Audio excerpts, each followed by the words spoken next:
네, 거침없이 알기. 오늘은 신인규 변호사 어서 오세요. 네, 안녕하세요. 신인규입니다. 장성철 공론센터 소장 어서 오십시오. 네, 안녕하세요.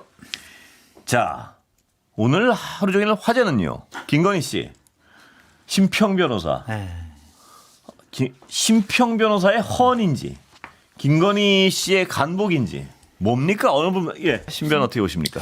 우선은 심평 변호사가 네. 접견을 갔다는 것은 아마 선임된 변호인은 아니고 네. 이제 변호사 선임을 위한 접견도 가능하니까 네.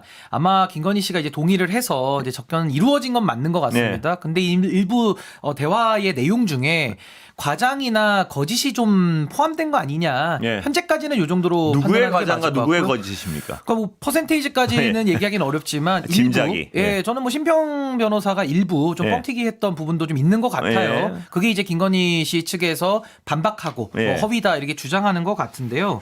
근데 저는 그게 네. 거짓일까라고 생각을 저도 곰곰이 해봤는데 예. 심평 변호사가 지금 상황에서 거짓말을 하려면 어떤 동기나 목적이 있어야 될 거 네. 아니겠습니까? 네. 근데 그걸 잘 못 찾겠어요.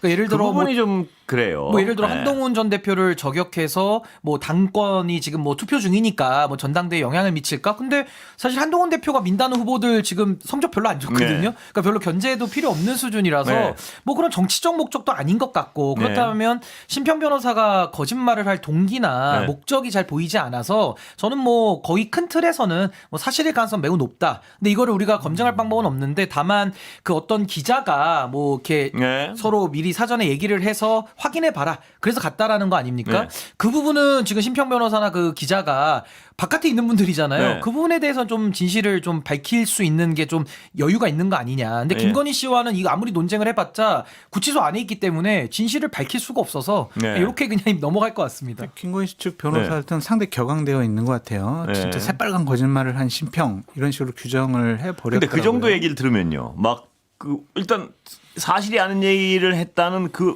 아주 모욕적인 얘기 그렇죠. 아니에요. 그럼 굉장히 강하게 반발을 해야 되는데. 심평 씨가. 네, 심평 변호사가요. 네. 안 한단 말이에요. 안 하고 있어요. 그러니까 뭔가 좀 찔리는 부분이 많이 있지 않느냐. 거기다 근데 그 지금 신변이 잠깐 말씀하셨지만요. 심평 변호사는 또 거짓말 약간 과장을 했다면 뭐 하려고 그랬나? 이것도 잘 이해가 안 제가 가고요. 근데 일부 김건희 씨가 뭐 불이익을 뭐 받았다고 치더라도 예. 결국 심평 변호사랑 접견을 허락한 건 김건희 씨 본인일 네, 테니까 어떤 저는 뭐 필요가 있으니까 그러니까 만날 허락했겠죠. 때까지만 네. 해도 서로 필요가 있어서 네. 만났겠죠. 그러니까 저는 뭐 지금 심평 변호사의 거짓말로 뭐 피해를 봤다. 네. 즉 김건희 씨 변호인 측이 그렇게 주장하고 있지 않습니까? 네. 그래도 별로 전 할 말 없는 것 같아요. 본인이 만난 건 또 사실이고 네. 아예 안 만난 거를 심평 변호사가 지어냈다라고 하면은 그건 좀 심각한 문제겠지만은 또 만난 건 맞는 것 같거든요. 네. 그래서 저는 뭐 이 사안 가지고서 지금 계속 언론에서 많이들 조명을 네. 좀 하고는 있는데 김건희 씨의 뭐 범죄를 입증하거나 이런 거랑은 전혀 무관한 예. 비본질적인 사안 아니냐. 이게 왜 언론에서 그 집중을 했냐면 김건희 씨가 그동안 여러 가지 행태와 연결돼 있기 때문에 그런 것 맞아요. 같아요. 이게 어떤 단독건이 아니고 거기 들어가서도 이렇게 뭐 허언을 하는 건가 과연? 아니면 심평이라는 어떤 인물도 말입니다. 좀 어떤 그 허위와 가장 그런 끼로 계속 어떤 그동안 전달한 팩트가 좀 많이 틀린 경우도 많고요. 엉뚱한 해석을 하는 경우도 많고. 그러니까 이 이상한 이상한 게 만나가지고 이상한 상황과 이상한 상황이 만나가지고요. 이상한 캐릭터와 이상한 캐릭터가 만나가지고. 근데 심평 변호사로서는요. 이분도 법조인인데 네. 그걸 전달해서 말입니다. 자기가 이렇게 이 얘기를 꼭 전해주세요. 이 정치적 목적에서 이런 얘기를 했을 가능성은 있습니까 보시기에? 김건희 씨가. 그러니까 이거는 몇 단계 더 건너뛰어가지고 추측의 영역인데. 참. 솔직히 이게 진위 여부부터 가려야 돼가지고. 네. 그래서 어렵죠, 진이요. 예. 그리고 김건희 씨 같은 경우는 어떤 말을 해도 네. 일단 거짓말을 너무 많이 하는 그렇습니다. 사람이라서 메신저로서 신뢰가 없어가지고 뭐 크게 이 내용에 대한 검증도 불가능하거니와 지금 나온 내용들 네. 설사 그 김건희 입에서 나왔다고 하더라도 이 안에는 또 거짓과 또 진실을 가지고 뒤섞어서 여론을 소위 말해서 본인에게 유리하게 이끌려고 네. 하는 부분들이 많이 뒤섞여 있을 거기 때문에 저는 거는 오히려 더 국민들께 혼란만 줄 뿐 별로 크게 저는 의미를 부여할 그런 건 아니지 않나라는 네. 생각이 듭니다. 아니 근데 국민들의 관심사는 심평과 김건희라는 뭐 관종들 네. 둘의 뭐 진위 여부에 관심이 있는 네. 게 아니라 김건희가 아까 그 말이죠. 그러니까 국정농단의 부분에 있어서 그거가 예. 범죄적으로 특검에서 예. 다 진실을 다 밝혀내고 거기에 따른 책임을 엄벌을 하는 네. 이 부분이 국민들은 지금 다 관심이 있는 그렇습니다. 거기 때문에 저는 뭐 둘 사이에 어떤 뭐 관종기라든지 어떤 언론을 이용한 예. 어떤 플레이에 대해서 별로 이렇게 우리 국민들은 흥미롭진 않다. 김건희가 예. 처벌을 제대로 받느냐 그렇습니다. 여기에 관심이 많다고 저는 봅니다. 그런데 국정농단도 그 김건희 씨가 만약에 그 얘기를 했다면요. 뭐냐 하면 이게 하도 만약이 많고 워낙 정말 독특한 캐릭터들이 사실이라는. 만나서 만들어낸 일이라서 근데 국정농단 한 거는 맞죠. 뭐 여러 가지로. 아니 그러니까 그 얘기를 어떤 정치적 목적으로 해서 간을 보다가 아 이거 법정에서 불리하네 하니까 급히 물렸을 가능성도 충분히 배제할 수는 없는 것 같아요. 그것도 있고. 예. 근데 하나 저도 네. 결론을 맺자면 예. 김건희라는 사람은 거짓말을 많이 하는 네. 사람이고 또 자기 이익에 있어서는 굉장히 예민하게 본인만을 위한 그렇습니다. 사람이기 네. 때문에 오늘 이 나온 발언들 그러니까 유정화 변호사가 부인하지 않은 그러니까 일부 사실로 네. 추론되는 그런 모든 말들은 다 김건희 자기를 위한 말이다. 네. 여론을 본인에게 유리하게 이끌기 위한 하나의 작업이다. 저는 이렇게 봅니다. 아, 참 어떻게 보면 섬찟한 부분도 있고요. 예, 이 허언을 이렇게 그냥 그러니까 아무런 거리낌이 없잖아요. 거짓말을 하는데 그동안의 과정을 그러니까 보면. 그것도 그렇고 예. 여전히 반성과 성찰이 네. 없는 거예요. 국민들 그렇습니다. 앞에 미안함도 없고 정말 인간이고 양심이 있으면 예. 이런 말을 할 때입니까? 본인이 100배 사죄하고 석고대죄를 해도 그 죄가 용서될까 말까인데 예. 지금도 정신 못 차리고 안에서 저러고 있다라는 거는 팩트인 것 같습니다. 자, 김건희 씨의 변호 전략은 뭡니까? 신변 보시기에. 제가 볼 때는 지금 이게 그 윤석열, 김건희, 그러니까 윤건희 예. 부부와 관련된 공범들이 다 보이고 있는 일관된 행태인데요. 결국 윤석열은 무기징역 아니면 사형입니다. 예. 내란을 저질렀기 예. 때문에. 그러니까 죄가 큰 사람한테 다 몰아주기. 떠넘기고 있어요. 지금 몰아주기. 몰아주기를 하는데 어떻게 몰아주냐면 예를 들어 건진법사 같은 경우에는 오늘도 영장실질심사를 예. 포기하지 않았습니까? 예. 오히려 검찰에게 프리바게닝이라든지 여러 가지 협조적인 태도를 통해서 예. 오히려 김건희에게 다 지금 죄를 떠넘기고 예. 있는 이런 전략으로 보이고요. 예. 김건희 입장에서는 그 모든 공범으로서 지어야 될 죄책을 윤석열에게 지금 떠넘기고 있는 예. 이런 모습이라서 저는 이게 참 죄수의 딜레마가 해제된 네. 전형적인 모습 아닌가라는 생각이 듭니다. 윤석열 씨는 순순히 어떤 떠안고 갈까요? 근데 이제 오늘 김건희 씨 측에서 나오는 네. 뭐 내가 죽어야 남편이 예, 산다라든지 예, 예. 이런 식의 약간의 그 로맨틱한 이야기들이 들어가면 윤석열 씨 입장에서는 여전히 좀 순애보적인 모습을 보일 수가 있어서 약간의 그 본인이 그냥 다 예. 죄를 안고 가야겠다라는 모종의 결심을 할 수도 있지 않을까. 왜냐하면 윤석열 씨 같은 경우는 사형 아니면 무기징역이거든요. 예. 그러니까 죄가 어차피. 하나가 더 얹어진다고 해서 예. 뭐 별로 달라질 건 없습니다. 예. 그래서 그런 차원에서 오히려 김건희 씨 입장에서도 그 윤석열의 그- 심리 상태를 이용하는 거 아닌가 그 그런 생각이 듭니다. 섬찟한 드라마 같은 말들, 발언들은 윤석열 씨를 향한 겁니까? 뭐 일부 들으라는 그 의도도 숨어 있지 않을까. 들으면 무서울 것 같은데요. 정말 전례를 찾기가 불가능할 정도로 이상한 부분이 많아요. 예. 윤석열 씨의 변호 전략은 이제 뭡니까 그러면? 뭐 윤석열 씨는 뻔하죠. 네. 그냥 본인이 이런 어떠한 부당한 수사를 여전히 받고 네. 있다라는 정치적 메시지를 내고 있는 것이고 네. 아예 수사에 협조 자체를 안 하면서 그 말씀 들으셨습니까? 혹시 CCTV에 어떤 모습이 담겨 있는지? CCTV요? 저 체포 거부할 때. 그러니까 그 부분에 대해서 지금 서로 열람하고 뭐 보자라는 네. 얘기만 지금 나오고 있는 본 분도 상황인 있나? 건데 그런 얘기가 자꾸 퍼지는데 어디까지가 사실인지 몰라서 하도 그것도 뭐 보지 이상한 않았기 때문에. 이상한 얘기가 돌아가지고요. 네. 예. 근데 윤석열 씨의 전략은 그냥 뻔하죠. 본인의 이 법률적인 투쟁으로는 이길 방법이 없으니까 예. 결국에는 정치적인 투쟁을 통해서 뭔가 한번 좀 반전을 꾸려보는 건데 저는 뭐 일말의 동정도 국민들이 줄 게 없다라는 생각이 듭니다. 그러면서 변호인들한테 그랬다는 얘기 아닙니까? 특검이 의도적으로 모욕을 줘서 망신 주기.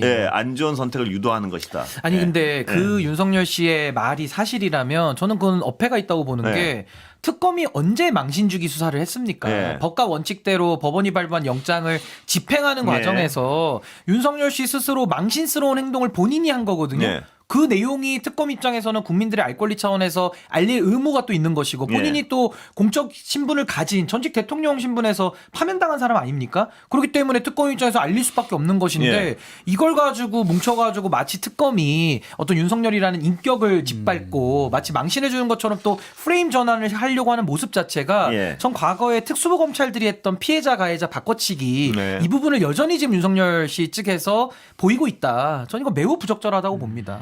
통일교 대선 개입 의혹은 어떻게 보세요? 좀 더 밝혀져야 될 게 네. 많을 것 같아요. 네. 그냥 최근에 나온 여러 사람들의 증언, 예. 녹취 요 정도만 갖고서는 예. 확인하기가 좀 어려울 것 같고요. 국민의힘도 이런 의심 받는 예. 것보다는 특검에서 이제 명단 좀 확인해 보자고 하잖아요. 예. 당원 명단. 그거 협조해가지고 의심받을 부분들 본인들 스스로 말끔히 좀 제가 해결했으면 궁금한 게 바로 그 좋겠어요. 부분인데요. 네. 특검에서는 범죄 혐의를 확인하기 위해서 그렇죠. 이때부터 이때까지 명단을 좀 달라 이렇게 얘기한다고 얘기를 하고 있고 아니면 거기서 협조할 수 예, 있는 거죠. 국민의힘은 예. 그거 아니다 특검 말이 아니다라고 주장을 하잖아요. 그럼 서로 주장이 다르면 국민의힘에선 자신들이 맞다고 생각하는 부분 띄워서 주면 될 거 아니에요. 왜 그걸 못 합니까? 띄어서 줘도 예. 될 것이고 아니면은 명단을 갖고 국민의힘 당사 가서 주짓구 컴퓨터를 켜가지고 예. 옆에 그냥 법률 관계자들 앉혀놓고 관계자 앉혀놓고 확인해 보면 되잖아요, 몇 명. 그렇습니다. 근데 그걸 그게 안 하면 업무협조잖아요. 예. 근데 그것도 거부한다라는 거는 솔직히 이해가 되질 않습니다. 그렇죠. 그걸 거부한다는 건 설득할 방법이 없는 거 아닙니까? 그러니까 국민들은. 여전히 예. 윤석열의 헌법과 법률 파괴, 예. 내란적 DNA가 여전히 국민의힘도 공유하는 DNA 아니냐라는 예. 생각이 우선 들고요.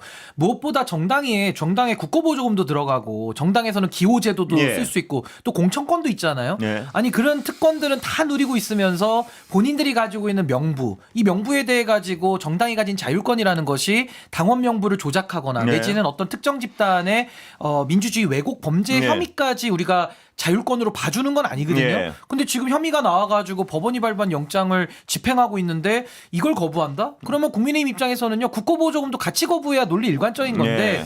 본인들이 원하는 거는 하고 또 원치 않는 건 하지 않겠다라는 이런 식의 좀 선택적인 법 수용에 대해서는 이거 국민들이 용납할 수가 없는 거죠. 신변이 말씀하신 것처럼 법적으로는 전체가 그 맞는 말씀이고요. 그런데 100번을 양보해서 국민의힘에 뭐 당원 명부를 다 주면 어떡하느냐 이런 얘기가 아까 여쭤봤지만 그런 주장이라면 필요한 부분은 줘야 될 거 아니에요. 자신들도. 그 범죄 혐의가 이건 우리가 여기서 여기까지는 검찰 수사를 위해서 필요할 것 같다. 자신들도 인정하는 범위. 아니, 그리고 국민의힘이 과거에 선거 때마다 뭐라 그랬습니까? 예. 떳떳하면 특검 받아라. 예. 숨는 자가 범인이다. 이걸 예. 구호로 외쳤거든요. 근데 이제 와가지고 본인들이 수사받을 차례 되니까 너무 비겁한 행태를 네. 보이면서 이런 모습 자체가 용납이 안 되는 거고요. 저는 윤석열도 체포영장 집행을 경호처를 동원해서 막았습니다. 네. 그렇다면 국민의힘도 아무리 공당이지만 법원이 발부한 영장을 당직자들이 막는다, 네. 정치인들이 막는다. 말이 안 되는 거죠. 그건 특수공무집행 방해로 입건이 될 사안이에요. 네. 그러니까 저는 지금의 이 무너진 법치를 바로 세우는 과정, 내란을 정리하는 과정이기 때문에 더더욱 저는 이 공권력이 물러나서는 안 되고요. 네. 더 엄정하게 전 집행을 해야 된다. 이거는 정당의 자율성을 공격하는 게 아닙니다. 예. 정당의 자율권이라는 것이 헌법에 규정된 권한인 건 맞는데 그게 그 정당의 범죄행위까지 봐주자는 뜻은 아니에요. 네. 그러니까 이 법의 해석에 대해서 국민의힘은 헌법 공부를 좀 다시 해야 될 필요가 있다. 예. 저는 그렇게 봅니다. 그렇습니다. 그리고 이런 어떤 의혹이 있으면 아까 말씀하셨지만 이걸 이렇게 법 집행을 막으면요. 윤석열하고 똑같은 거죠. 그건 당연히 그럼 의심은. 의심할 수밖에 없죠. 그리고 왜냐하면 그 내부에 있던 그 분들도 그런 얘기를 했잖아요. 홍준표 전 시장도 오염됐다. 뭐 대선 때. 이걸 어떻게 의심을 안 할 수가 있습니까? 그럼 이건 오염돼서도 할 수 없다고 버티는 거 외에는 그리고 통일부 관계자들도 예. 뭐 2만 몇천 명 그러니까요. 넣고 뭐 예. 10,000명 넣고 막 이렇게 증언이 모든 나왔잖아요. 증언과 증거들이 그쪽으로 향하고 있는데 당만 버틴다? 그것도 제1야당이 이해할 수 없는 행위예요. 그러니까 협조해서 예. 그런 부분들은 말끔하게 소명하는 것이 훨씬 더 당을 위해서도 좋아요. 아니 근데 협조를 안 하니까지 네. 강제 수사하는 거니까 이건 막을 수가 없다는 거고 막으면 네. 범죄입니다. 그렇습니다. 그리고 이거는 국민의힘 입장에서도 잘 생각해 봐야 될 게 손바닥으로 하늘을 어떻게 가리겠어요. 예. 언젠간 다 진실은 드러나기 네. 마련이거든요. 근데 이걸 언제까지 막습니까? 뭐 탄압이란 얘기가 설득이 되냐고요 국민들 앞에. 그러니까 네. 저는 이거는 빨리 맞을 매는 빨리 맞고 끝내는 게 훨씬 그러니까 더 저런 바람직하다는 어떤 행위 생각이 듭니다. 자체, 공당의 어떤 판단 자체, 전략적 판단이 전혀 없는 것 같아서요. 그 말씀입니다. 네? 네. 그냥 막무가내로 이거 난 몰라 하는 것 같아서요. 김문수 후보가 지금 가장 유력한가요? 여전히? 저도 뭐 비슷하게 보는데요. 이제 결선 투표는 김문수, 장동혁, 김문수 둘이 올라간다고 전 보는 것이고 이게 그 한덕수 후보 교체 때 책임 당원들의 투표로 김문수를 지켰거든요. 네, 네. 그 김문수 후보가 좋아서가 아니라 네. 당원들이 화가 나가지고 그렇습니다. 경선을 했는데 네. 이거 어떻게 후보 교체를 네. 하냐. 네. 이거 당권 쿠데타다라는 인식으로 했던 건데 저는 비슷한 결과가 나올 것 같아요. 그러니까 네. 결국에는 비슷한 결과라면 뭘 예를 들면 네. 전한길에 대한 비토, 네. 전한길 씨에 대한 비토와 한동훈 전 대표를 지지하는 표들은 예. 부득이하게 차악으로 네. 김문수 후보를 지지할 수밖에 없다. 그렇게요. 그런 차원에서 아니, 저는 차악은 또 있잖아요. 찬탄 후보들. 찬탄은 근데 네. 2등까지 올라가야 결선에 네, 가는데 네. 조경태 후보는 아마 안철수 후보를 말씀하시는 것 네. 같은데 이 두 분은 경쟁력이 너무 약해가지고 네. 당에서는 결선을 갈 수 있는 2등 당원들은 2등 안에 아까 들어가기 말씀하신 어렵다고 그런 봅니다. 감정적 어떤 동인 때문에 확 뒤집을 수는 없나요? 혹시 그럴 가능성 없어요? 안 돼요. 안 돼요? 이제 각종 국민의힘은 여론조사 자율성이 보면 없고 네. 지금 생명력을 잃어버린 정당이어가지고 원래는 앵커님 말씀하신 대로 네. 뭐 소위 말해서 뭐 내란은 잘못됐다, 네. 탄핵은 정당했다 네. 이 분들이 과반 이상 하는 게 정상이죠. 네. 근데 지금 정상성을 잃었기 때문에 네. 그냥 김문수, 장동혁 둘이 전 결선한다 보는 것이고. 아니 이건 뭐 제 의견이 뒤집어진다는 아니고 거죠. 어제 정성국 의원 모시니까 네. 당원들이 그 김문수 후보 그 후보 뺏길 때 뒤집었던 것처럼 요번도 모른다. 예. 불가능하다고 저는 봅니다. 아, 그래요? 저도 불가능하다고. 아니 그것도 그렇고 배신자론이 이게 박근혜 탄핵 때부터 전수되어 온 아주 참 해괴한 네. 논리인데 올바른 소리 하면 배신자다. 뭐 민주당 가라. 맨날 이런 식의 프레임을 네. 쓰거든요. 근데 그거를 극복해낼 힘이 한동훈 대표 쪽 사람들에게 있어야 되는데 또 그 힘도 없는 겁니다. 그러니까 조경태 네. 후보, 안철수 후보도 그걸 극복할 힘이 없기 때문에 저는 뭐 국민의힘은 답답하네요. 절망 상태로 네. 갈 수밖에 없다고 여기까지 봅니다. 듣겠습니다. 최고위원 예. 명단에 주목해 주십시오. 신인규, 장성철 두 분이었습니다.